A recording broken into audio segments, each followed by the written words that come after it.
Welcome, Killer to the Rusty Bug Podcast.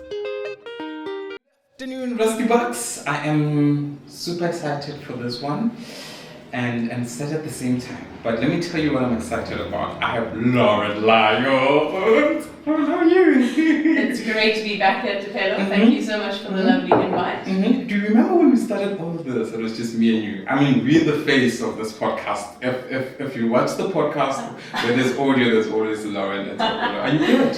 Very well, thanks. Welcome back to Rustenbeck. Thank you very much. How's it been? Happy birthday. Thank you. Did they sing for you? Appreciate it. They did. Yeah, Rustenbeck made my day very special. Very appreciative. Yeah. And what a podcast to be called back for. Yeah. It's a very, very special moment. Yeah. Okay, cool. Let's then move over to the man of the moment and why we are here.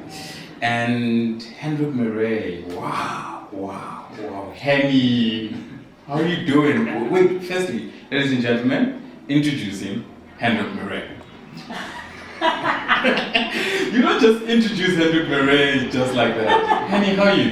I'm fine, I'm trying to be fine. Yeah. Everything is changing around me. Yeah. We're trying to get there, and hopefully we'll get there live next week. Yeah. Sure. So we're getting to know you a little bit better. You've got about 5 days left at Rustenbeck Junior. How long were you here for? 19 years. 19 years, 19. Sure. And where did it all start? I will tell you the better. I think it started off in 2005 when I entered first as a part-time teacher and working with the choir. Interesting enough, in those days we practiced choir on Friday afternoons when the entire school left over the building at 1 o'clock. We also stayed until after 2 to start, so clearly to get it off the ground was an issue. And then from someone from outside, any service in the school on a Friday became quite a problem. So at the end of 2005, then the headmistress at that stage, Mrs. Conway, contacted me and said, there's a position going open and I'm going to apply, and that is how I will start it. Yeah. Sure. Oh. And maybe let's take it back to where the love for music started, where you grew up. And where did you grow up? And how did you grow up? And how did you discover this love for music? I think the privilege of growing up in a small community did me very well. The fact that I was surrounded with teachers that took teaching very serious and that set examples about what good teaching is all about, but also how you live it out after hours. So in a small community, clearly you see the teacher in the shopping centre, you see the teacher everywhere. You buy the Sunday paper, you bump into the teacher. Yeah. And I just became very aware of a group of people that became my teachers, that became friends with my parents. So on weekends I also saw them socializing together. And I developed an enormous amount of respect for that group. And I think I was one of those people that always wanted to become a teacher. So on holidays, when we went to our holiday place in the Romanes, my poor cousins, they always had to play school. And I was the teacher. And then at the age of 9, I dressed them up and I made them sing choir. Oh. So it was always there. Interesting enough that I don't think I've ever considered anything else than teaching. Sure. Has it always been like that for you, Lauren? Or like how, you in the music space as well as a teacher? For me, I never thought I was going to become a music teacher.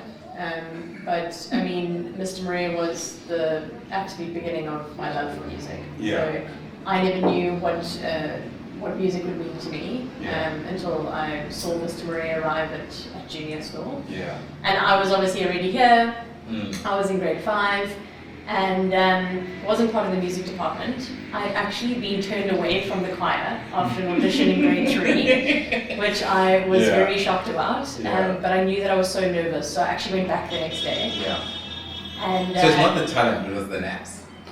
Well, I don't think so, unless Mrs. Fontonia was just very kind. And I went back the next day and I said I'd really like to audition again because I strongly believe that I can sing in this choir. And that's what I did.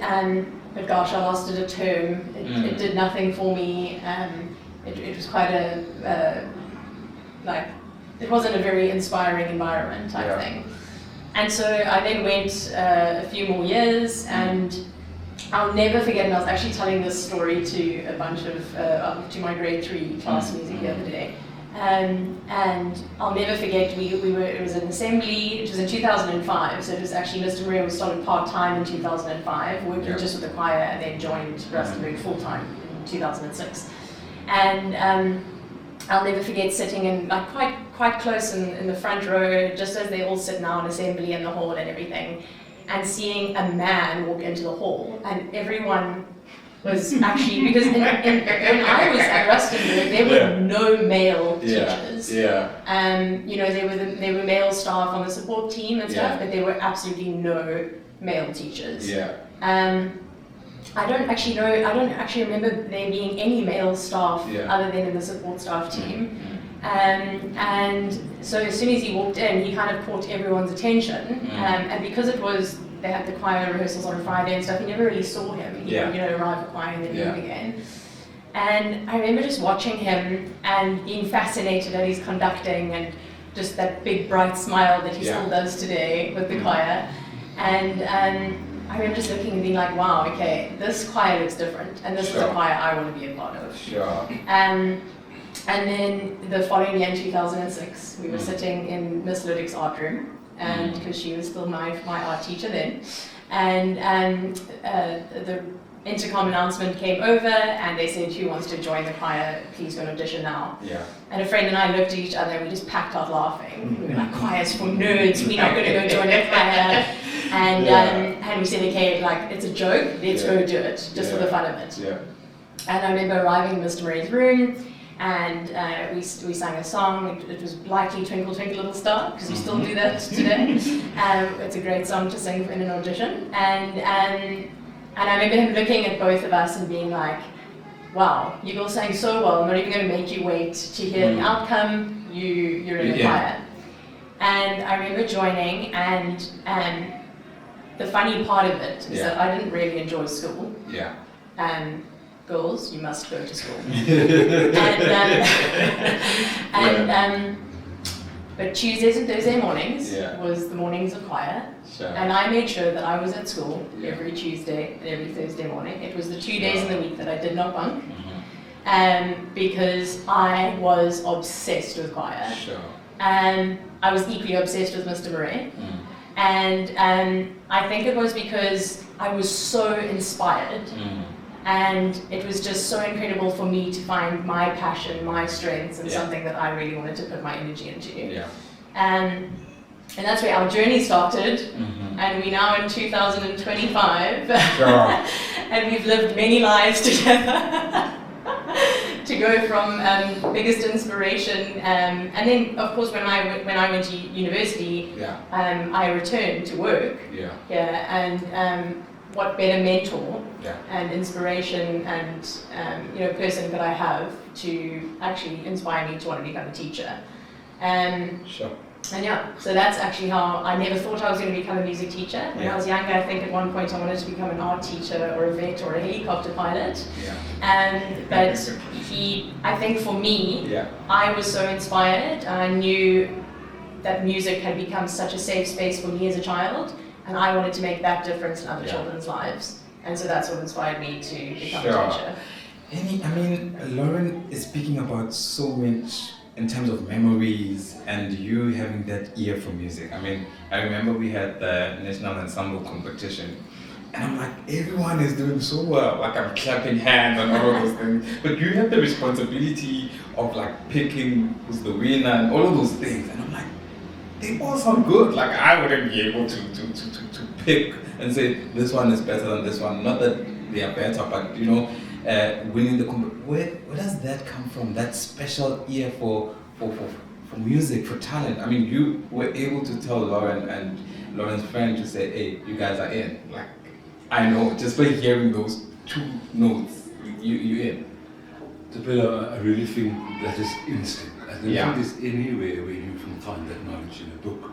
But it's also to observe someone, the way they talk, the way they react to stuff. And I feel very fortunate, of course, with people like Lauren around me. But over years, I think I became very confident to have that opinion, because most of the times it worked out very well. The decision behind anything, or the motivation behind it, became very real. And someone recently was Rebecca Gray. Yeah. That was a guitarist in our department. And during COVID, I just became aware. I saw one online lesson of words, and I just realized something else needs to happen here. Yeah. And I contacted the mother and father, said, "You must start cello." I mean, it was wonderful to be part of her life last year when she left high school, to the extent of the expectations around the cellist, of being the cellist, and how she actually became the master of at a very young age. Sure. Then there's the bulas. There's just numerous girls that you advise parents to rather go for a certain instrument just because of observing. I think I do believe there's some personalities behind each instrument. You get the brass players in some ways. You've got your wonderful friends, the string players that got a different perspective of life, different way of functioning. I think each instrument has got its own moment. The voice being that one thing that is always the emotions, because you can't hide the emotions away with the voice. Instrument performance you can slide. When it's the voice, it's the real deal. That's what you get, and it's raw. Yeah. I think I like more the idea of something that's raw, and I can work with that. Sure. So tell me, Henny, 19 years, I'm sure you've got so many memories, different principles. Sitting on SMT, you've got the biggest secrets. and all of those things. What are some of the memories that, one, are very fun to your heart, and two, that you find very funny today when you think about it? You're like, no, this was really funny. So I think I'm going to start off saying memories that's close in my heart. Yeah. It is, I think things became very alive when we started the first year having our parent community moments. Yeah. Because up till that stage, it was very safe to have concerts, getting our music parents, and that was the people that was involved in concerts, being attending as well. So then we ventured into moving, and that was when we started to have creative arts drives in the school.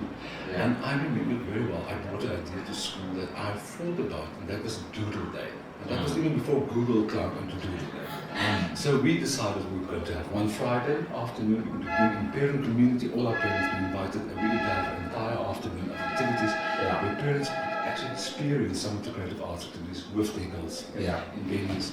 And then ended off with a big doodle moment where each family purchased a tile and they had to doodle on that, and then it was mounted on the wall, and it just went on. But I think after that I became very aware of the power of community. And that was actually a new light. And I became so excited about the fact that we can use the power of music to pull the school community together. I think you see a completely different angle if parents start doing these things with their girls as well and experience that. Then the biggest thing is change of repertoire choices.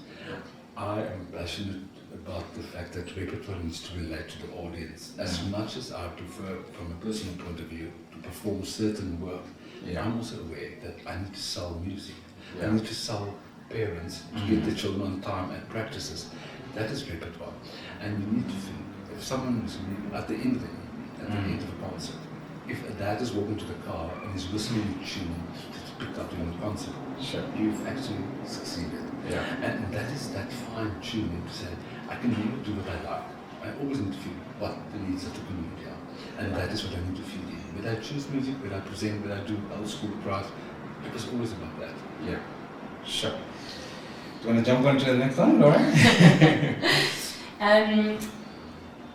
If you had to say 3 words about your time and your experience at Rustenburg, what would those 3 words be? I think gratitude, respect, love. Respect for the environment a lot. Love for the school. I'm addicted to this place. I don't think I know actually what life is without the school. And I just spoke earlier on to Marshall, and I said, on Sunday afternoon, I've got the thing of Sunday afternoons visiting the school. Just after work. In any case, but on Sunday afternoon I parked and I walked up the side passage to the music department, and sadness came in because I love this place. I love the buildings. I love the girls. I think they're beautiful. I really think I'm very fortunate to have experienced this for 19 years. Sure, but I've also seen, Henny, from a creative point of view, like more than the music part, how you dress, your dress code, right?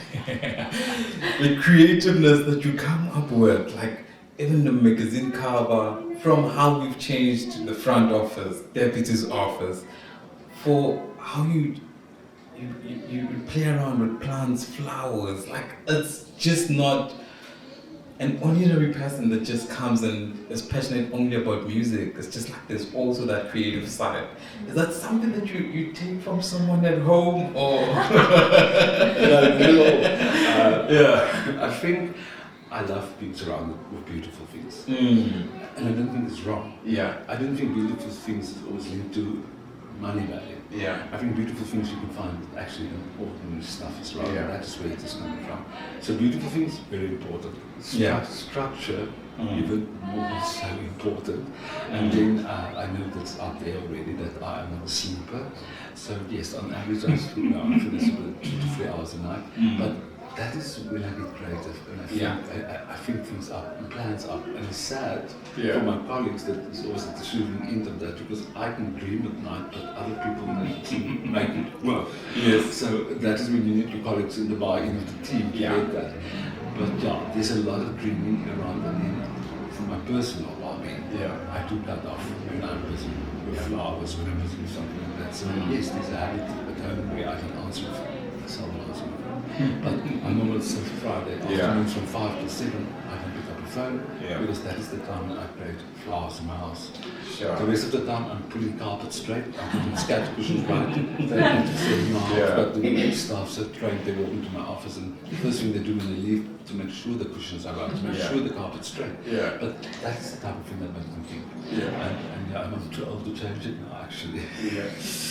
So Henny, I want to get into a couple of people send us messages that they want you to listen to, that they want you to take a moment and just hear what they had to say to you.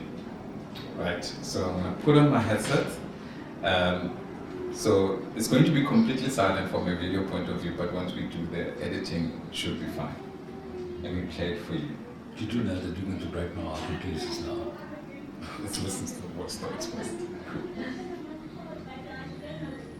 Wait! No longer will we hear that call when you're coming up the stairs, summoning us to have a quick chat in the passages. Dear Mr. Hendrik Marais, you will be missed. Thank you for all of your guidance and support, and for making my transition from my previous school to Rustenburg such an easy, smooth transition. Thank you for igniting the love for music in me again. You will be missed. All of it will be missed. Thank you so much for everything. Thank you for the music, Mr. Marais. Hello, Henny. This message is to say thank you for building a music department where teachers and girls feel at home and can thrive. I'm sending you this message as a teacher and as a mom. We love you. Henny, it's hard to believe that our journey started 20 years ago. It has been a wonderful experience being one of your students and then to working with you and to just sharing the most incredible music memories and moments. And it's just been such a wonderful journey. So thank you for everything. And this is not a goodbye, but we just all wish you well, and we are so excited for what lies ahead. So thank you from the bottom of my heart for everything that you have done for every student, every teacher, every parent, everybody, because you have seriously left the most amazing mark on every single person that has had an interaction with you. So thank you. I would just like to thank you for all the inspiring and creative work that you have done in the music department, but not only in the music department, in the rest of the school, as well as outside of the school and towards music education in general. It is difficult to imagine the music department without you, and what it's going to be like without you, because you are literally the music department. But wishing you well for your future endeavors and for your new position, and we are proud of you. Henny, oh wow, I don't know where to begin. Thank you for everything. Thank you for being the best HOD ever. You always kept an open mind, went the extra mile, and never micromanaged us. Yet our music department is one of the best in the country. One of my fondest memories is our wonderful trip to Pretoria with the cello ensemble. I will always cherish that moment and hold it close to my heart. Wishing you all the best with this new adventure, and we are all so proud of you. Henny, thank you so much for being the most amazing boss. You really have helped me develop and to grow as a teacher. You've been the most amazing role model for me, and yeah, I really appreciate you, and I'm gonna miss you. Thank you so much. Mr. Marais, thank you so much for the privilege that I have when I can say that I've walked part of my teaching career alongside you. I've really learned invaluable lessons. I haven't learned all of them. There wasn't enough time. Thank you with the care. Thank you for the care with which you treat us all. Thank you for seeing us all as individuals and for always taking our needs into account. And thank you for teaching me about vision. I think that's the biggest thing that I'll take away, is just vision and then being bold and going for it. Thank you, Mr. Marais. I wish you all the best with this next season, and a privilege.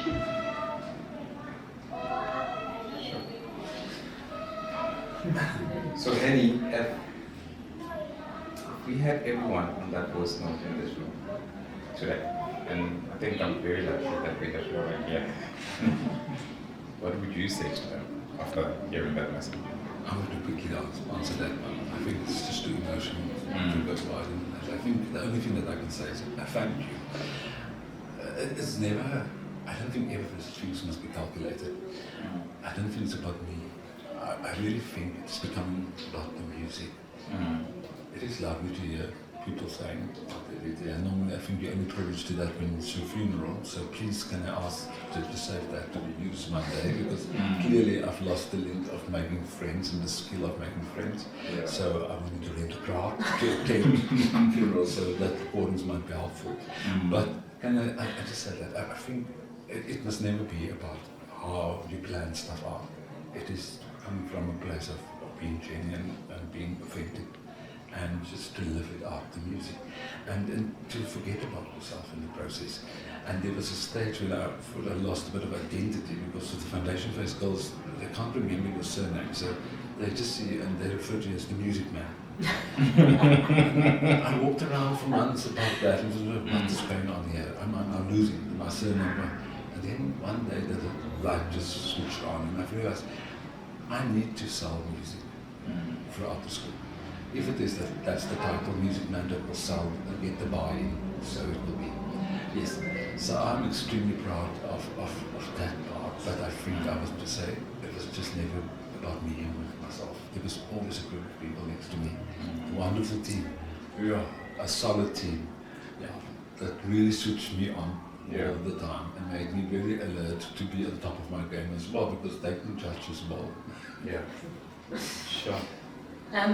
Okay, the last question. I know we've spoken about this a lot over the years, and I suppose this is now finally your platform to answer it.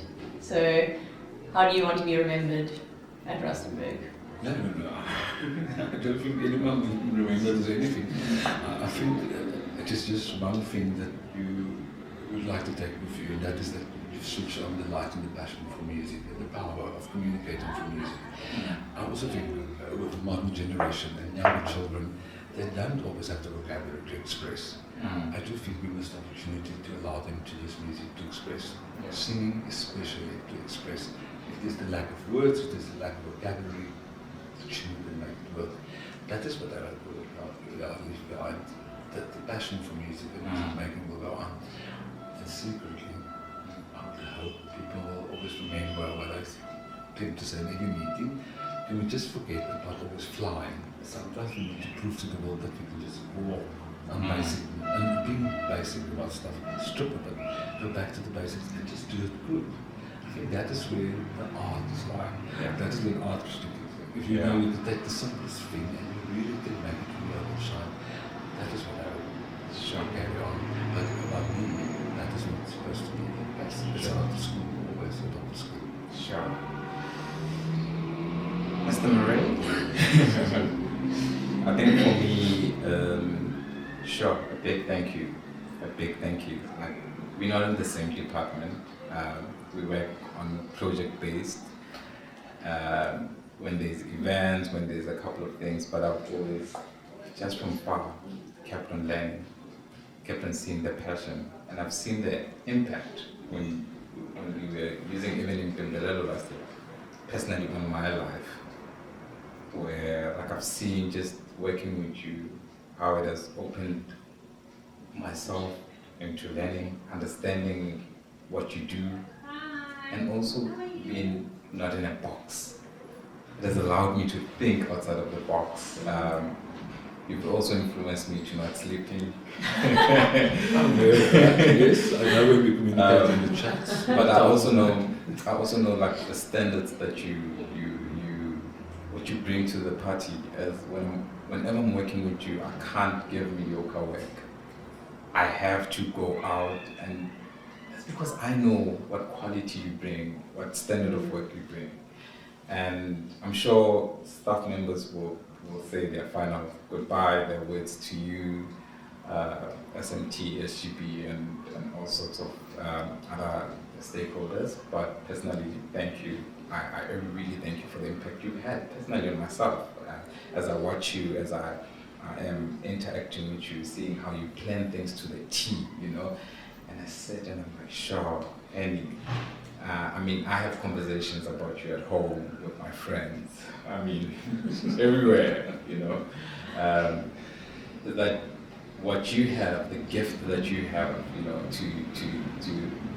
to educate, to just pass on the knowledge and the energy without sitting in the classroom with you, like that energy of being in the same space with you. And I look at that and I'm like, wow. And I catch on that, you know. And everyone that has worked with you, I'm hoping that they got that energy, they got that something from Henny. That you don't need to say to someone, 1 + 1 is 2. Just being there and just doing what you do really does motivate a lot of people. And for me, that's my biggest takeaway. And I just wanted to personally say thank you. You know. Dipelo, I must just say, I don't think you actually are familiar to the previous Mr Marais prior COVID. The last thing I can say about that is, and I have to say that we mentioned that 2 weeks ago in Eastern Cape at the SACE conference as well. When things switch on, it's just to go with the flow. Yeah. And I will never forget, 2 days after they've announced the first lockdown in South Africa, and I sat in my place in Andres and received a call from Lauren, being the administrator of the music department, and Lauren was just saying, in an hour, we're going to be all online with all the music staff, part-time, full-time staff on Zoom, and we need to get it off the ground tomorrow. We must start teaching online. Sure. And the panic kicked in.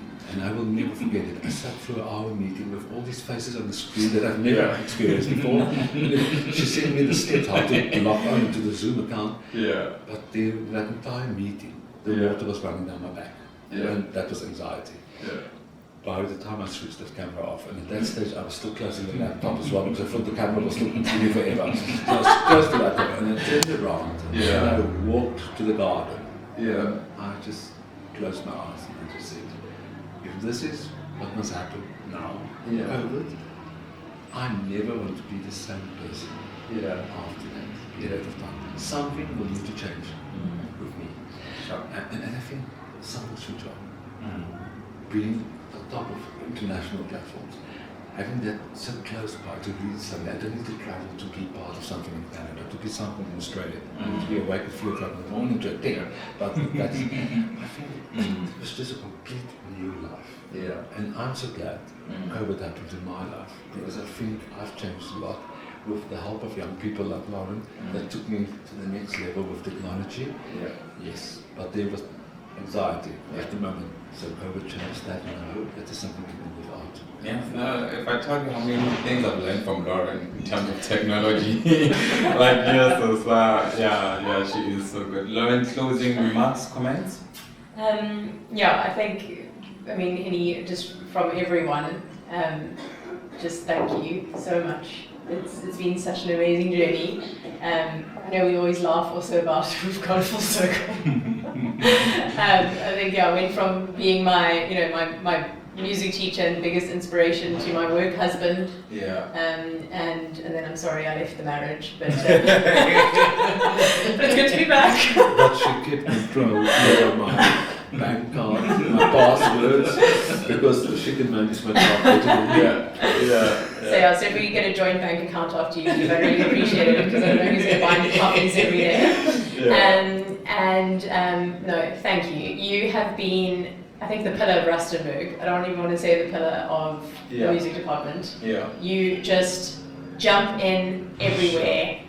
You are so willing to help anyone, to support anyone, and you have the time for everyone. And it's just been, I mean, every single person that I know that has gone through the music department and their parents and you know, all the colleagues and everything, everyone we all just love you, and we've always just loved working with you and being taught by you, and it's just been so incredible. And it really is like, you're an institution on your own, and it's going to be very weird not hearing those footsteps coming, you know, up the steps, and as Leah said as well, not hearing your funny little quirky things, you snapping your fingers for come second.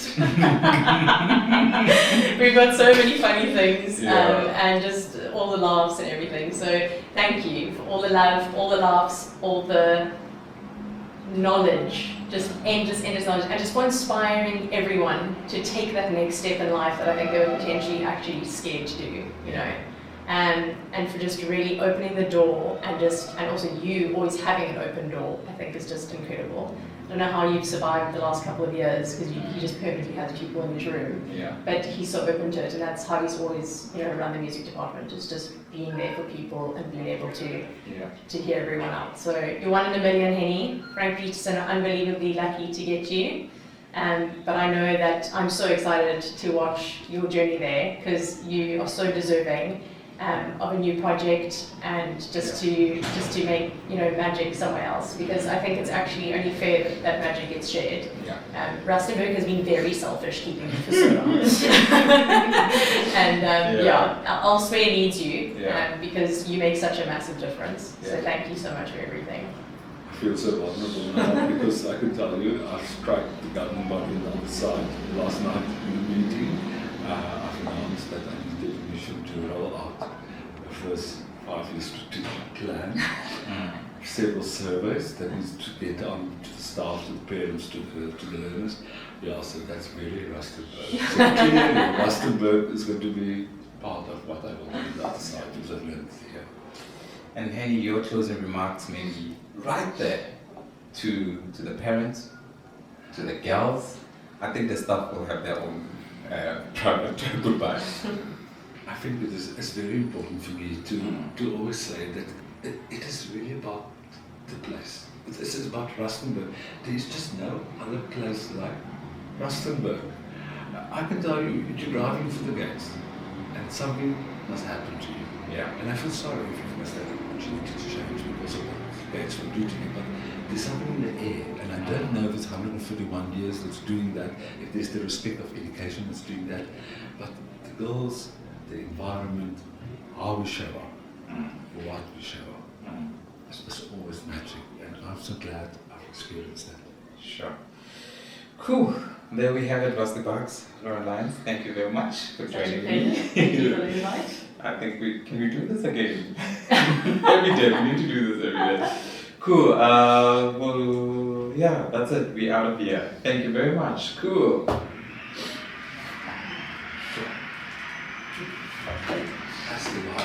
Cool. Thank you very much, Henny. Thank you, Lauren. Anything else? Melanie, did you press